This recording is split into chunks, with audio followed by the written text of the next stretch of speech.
Hi, this is Chatterboxing. I'm Sean. I want to talk in this video about His Highness Deontay Wilder, the pretty bizarre video he made the other day, and also the fact that he's triggered the rematch clause. Now, I don't want to go too much into the technicalities of the third fight. I'm going to do a separate video on that, but I want to talk about why I think him and his team are taking it, other options they may have had, etc., etc. But let's start off with the video from the other day. I mean, fucking hell, that was one of the most cringe-worthy things I've ever seen in my life. It was, it looked like a kind of WWF promo for WrestleMania or something like that, like from some weirdo like character who like thinks that he's got a nation and he's the king, and it was fucking embarrassing to watch. Deontay Wilder over the last couple of years has been increasingly behaving and speaking like a total fantasist, in my opinion. But this now it's almost getting to the point where I'm not even trying to take the piss. People are going to think, oh, you just sort of I'm not taking the piss. Looking at that, to me, he come across like an actual weirdo, to be honest with you. Like when you see that in the WWF and you see like The Undertaker or something talking, this is a script, this is someone, you know, just playing this sort of off-the-wall kind of character. With Deontay Wilder, yeah, he is sort of playing a character to a certain extent, but this is like his name, it's almost like he actually believes it. You know, when he's like referring to himself as like, your king is back, like the war and all this, like, what the fuck are you talking about, mate? This is mental stuff. Like just the delusion of grandeur. Now you can say, oh, it's just a sort of figure of speech to refer to yourself as a king. I mean, it may well be. It's one thing calling yourself a king, but when you're literally addressing people saying, your king is in the heights, that is fucking mental to me. I watched that, I thought, this bloke has lost the plot. So it doesn't look like he's taking the loss very well at all. It looks like, if anything, it's made him even more deluded. I mean, it's obviously going to be extremely difficult for him, the way he's built himself up, the way he's talked about himself, for him to come to terms with such a humbling as that. Now, he's tried to blame it on everyone else. He's tried to blame it on the suit. He's tried to blame it on Mark Breland, Andre Durrell, the ref, climate change. I mean, literally anyone else's fault except his. So that's how he's trying to deal with it. And now he's on there talking about, like, we will rise again, they can't take my pride. I mean, it's quite a sort of strange use of language, first of all. I mean, when you say they can't take my pride, Tyson Fury is just one person. You lost a boxing match to one man. Just this over-dramatised version of like what's going on, and trying to hype this up into something that, almost as if he's some character out of a comic book. You know what I mean? Or like sort of Game of Thrones or something. And this is really a strange way to be behaving, in my opinion, for a boxer. So it doesn't look to me like his mind is coping with this very well at all. I mean, he looked really broken, that as well. I mean, he looked like at times like he was nearly going to cry, which I'm not sort of saying is funny, and if I'm not trying to take the piss out of it, I'm just saying that's what it looked like.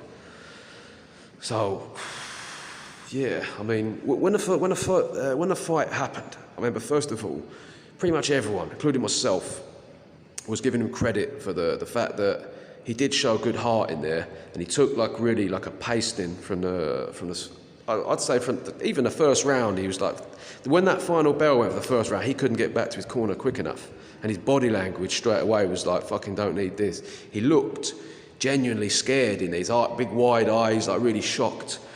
So, you know what I mean, he took all that and he didn't give up, and he tried to do it, and people were giving him credit. I made a post-fight video and I was giving him credit for it.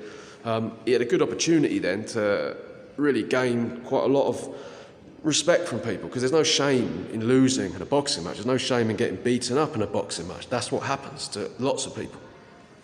But then when you start coming up with these silly excuses, in my opinion, like that sort of cringe-worthy sort of video that he made, just makes him look really bad.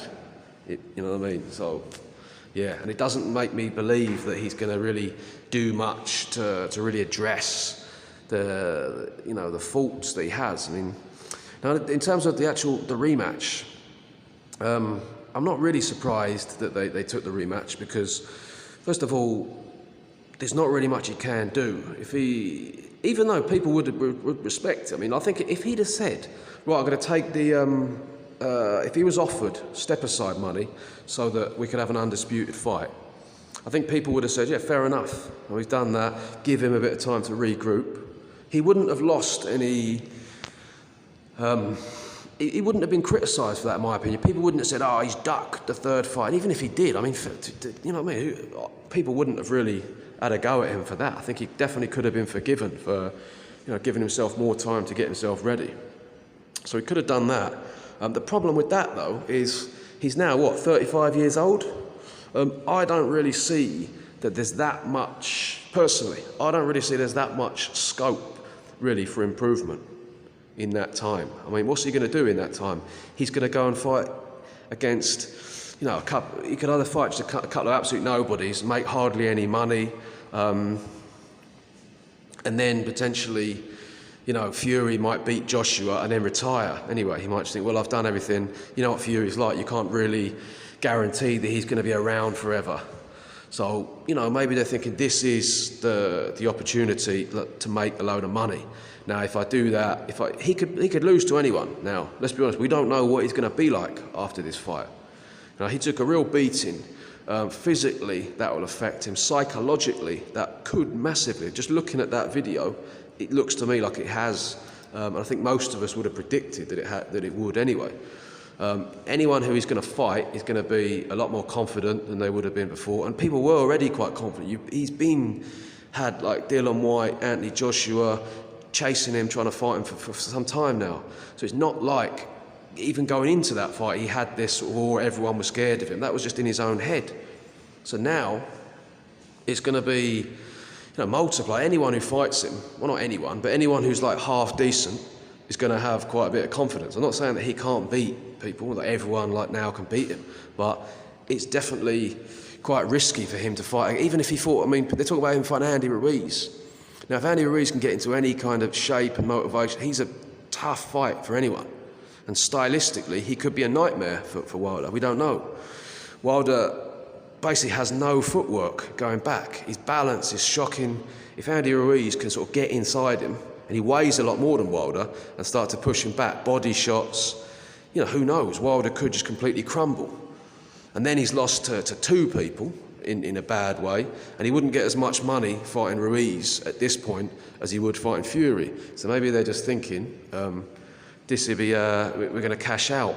If we do lose to Fury, we've already lost to him anyway, so he can then say, look, I had 10 title defences, I only lost to Tyson Fury. Tyson Fury's a very, very good fighter, so it's not that bad when you look at it like that. And he's got a chance against anyone, hasn't he? People are going to say, oh, Tyson Fury's beaten him twice now, and like he's going to be a big underdog going into it, but he's still a big puncher, he's still quick. He still has a chance of beating Tyson Fury. In the first fight, that was a piss poor version of Tyson Fury, but still, he came within a second of beating him. So they may be thinking, I've got as much chance of beating, you can agree or disagree with it, but I've got as much chance of beating Tyson Fury as I have of beating Andy Ruiz, Dylan White, or Anthony Joshua. So this way, this is the most money on the table. It's already set up, and why not go for it? If he does try and hang around for a year and get back to basics, he's 35 years old. He's been with Mark Breland for a long time. Mark Breland is a very good technical boxer. Now, I don't know what he's like as a coach. I can't. I'm not sure if he's trained any other people.